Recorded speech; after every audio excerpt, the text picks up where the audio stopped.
everybody, I'm your host Charnel Bauer. Thank you for joining me on another episode of Talk the Talk, hopefully your favorite online motoring talk show. We're honored to introduce a communications trailblazer in the motor industry. As the communications lead, she's the driving force behind shaping narratives, building connections, and fostering brand resonance. With an impressive career spanning the intersection of communications and automotive excellence, she has redefined how we engage with one of the industry's giants. She also represents Africa at Nissan AMIO's Diversity, Equality and Inclusion Council. So, without further ado, let's welcome Vuyokazi, the communications lead for Nissan South Africa. And as always, this interview is proudly brought to you by Seriti Solutions, MFC and Avo by Nedbank.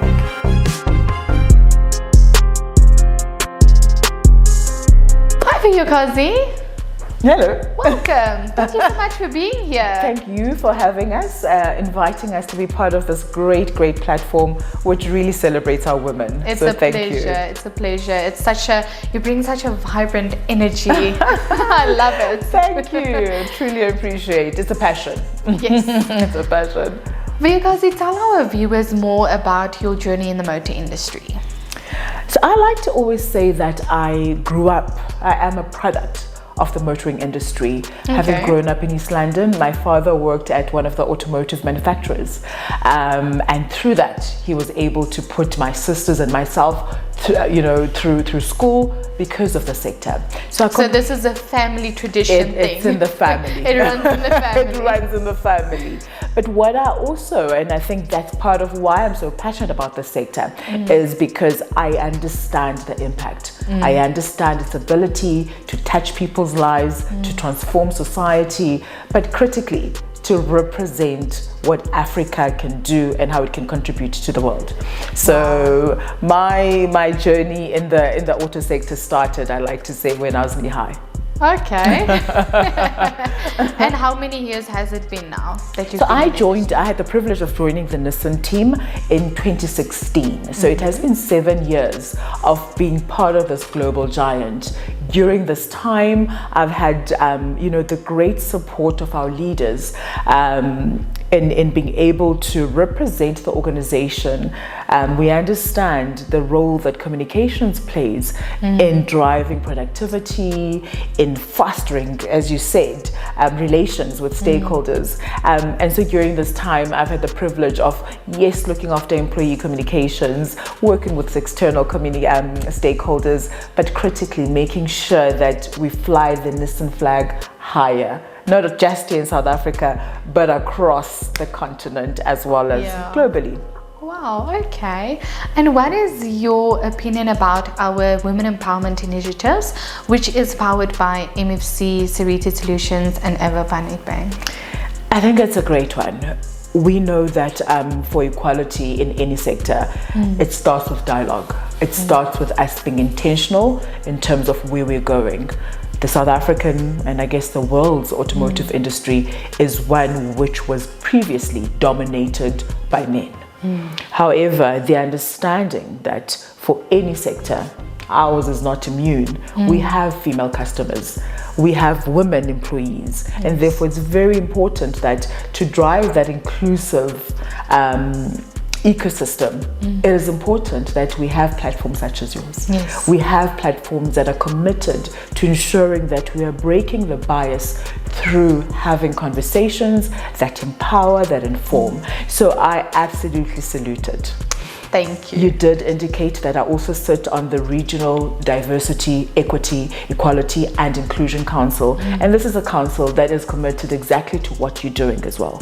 It is committed to making sure that we go beyond just women, but ensure that we are creating more inclusive, safer workplaces that allow women, whatever your background is, and individuals, whatever walk of life, whatever orientation, skills level, age, diversity in all its diversity. Yes. We make sure that just as you have, we are committed to driving inclusion, and making sure that we get the best out of everyone by having them showing up as their most authentic selves. Yeah. So I absolutely am excited to be part of this, and I've been supporting you.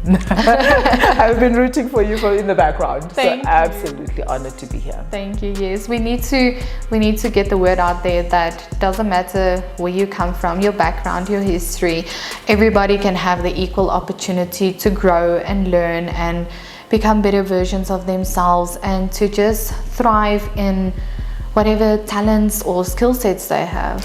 Absolutely. Nissan this year is celebrating 90 years. Wow. Now, this is a Japanese organization, Yeah. and that DNA around continuing to improve, the DNA around innovation, around making sure that we dare to do what's different. Diversity, therefore, is really at the center of what we do, because our diversity is our strength. Yes. Unless we're able to, as we are today, having these discussions, but also supporting them by having the policies, by making sure that we create spaces where discussions such as this are able to take place, and we go out there and we make things happen. Yes. So Nissan is truly committed to that. And as an extension, what you will find is that women, my co-workers, are very proud to say what some of those initiatives are, which include skills development, which include their voices being heard, therefore them growing and progressing in terms of their career development as well. Wow, that's wonderful. Absolutely. Yeah. And what's something interesting that you've learned whilst working in the motor industry? Oof, there's so many. How do I choose one? It would have to be the spirit of Ubuntu. In South Africa, our heritage, our joint, our collective history is one that has allowed us to, whenever we have challenges, to always be holding each other's hands. COVID-19, making it through together. Absolutely, yes. I mean, you see it best when there's a match. But I think COVID was also a very important one, not just for the automotive sector, but for all industries. The disruption that it brought, not just from a business continuity perspective, but in terms of how we interact, how we engage, both in the work setting, but also in the community setting. It was very important that we work together to look at how do we chart a way forward in terms of what the future of the sector will look like. It kind of forced people and businesses to, look at certain things and make changes. Absolutely. Yeah. We realized the power of partnerships. Yes. We realized the partner of collaboration. And most importantly, it became very clear that the enemy was not each other. We needed to get together as humanity, bringing across our differences and really making sure that we focus on what we have in common. Yes. And that has been to ensure that this sector is sustainable from a South African perspective, and that we are able to establish a stronger African footprint. Yeah.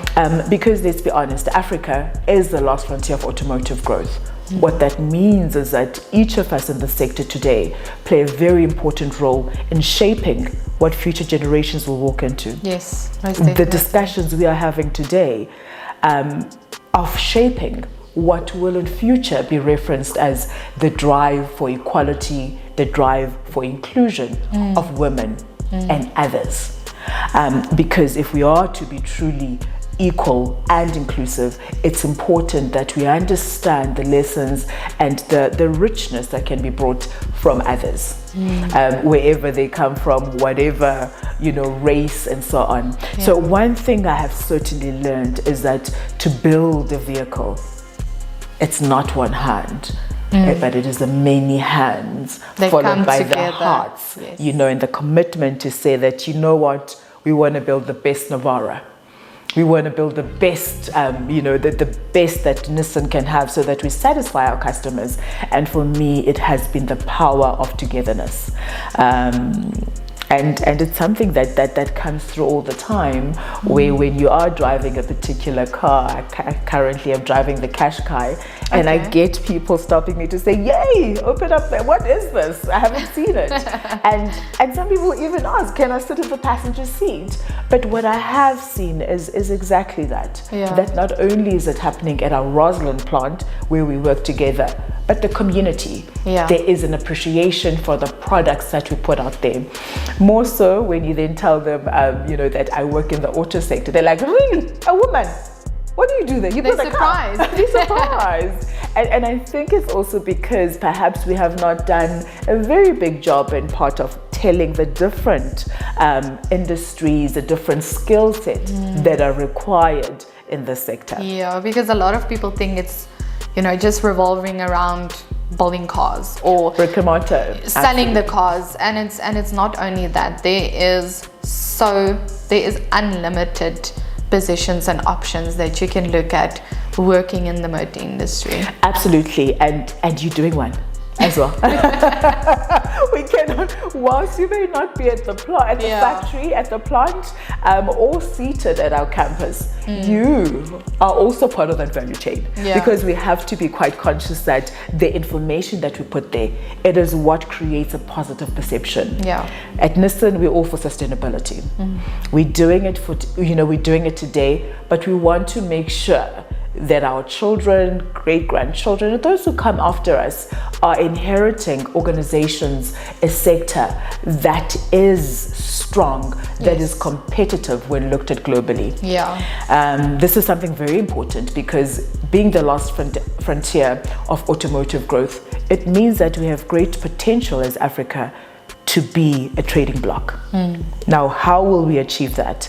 It will only be through the power of collaboration, power of partnerships, and what you're doing today in telling the stories that make it all come together. Yes. So how can we as women support and empower each other? On both levels, on your work environment and your personal capacity. Absolutely. So I believe in the concept of work-life integration, because many of the individuals that I interact with through my work, I do need to understand what excites them. What's the name of their dog? Is it Bullet? Listen, Desha's dog's name is actually Bullet. I know. So I need to understand, and that can't just be around the numbers, of the various platforms or the key messaging. It goes far beyond that. The relationships that we build are what drive our businesses, are what makes us be able to look beyond today, but to say, right, so we could actually work together in creating something in terms of the future. So as women, we need to make our table bigger, so that we have more women pulling up the chair. And in that, it should not just be women who look the same, or who are already on the similar levels, if you'd like to think of it from that perspective. So where you just have leaders or managers, we need to be very mindful of bringing in those who may still be entering the workplace, those who may have retired as well, because there's a Xhosa saying that indlela ibuzwa kwabaphambili, which means if you are on a hike, the trail, you need to understand those who've gone before you, to understand where the dips are, where the inclines are, and where you need to actually just stop and catch your breath. So part of that, I believe, as women, is that we need to make this table bigger, not only for women, but for also having our male counterparts to join us at the table. If we are talking about diversity is also in the thought, in how we approach challenges, in our problem-solving approaches, but critically. Because they need to understand it from a woman's perspective. They need to be part of the conversation, like you said. Just as we also need to understand it from a male perspective. Because what that then allows is that it makes us all then be on an equal footing. Yes. In that we have put aside the biases and the unconscious biases, because within all of us we have unconscious biases. So what would be important is that we make this table bigger. Let's have the discussions that are required to make sure that there are no elephants in the room when it comes to inclusion and embracing diversity. Secondly, we need to be intentional.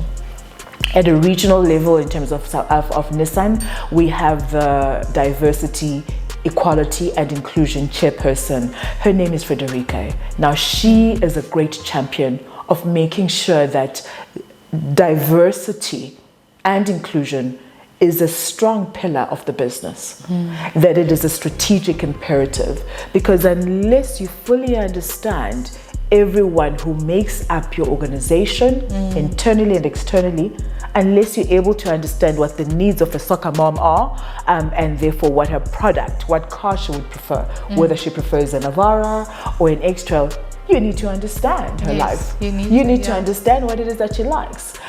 You need to understand whether she enjoys music. Therefore, bows would be very important, you know, in terms of the car that she would choose. But critically, it engenders the respect that is required.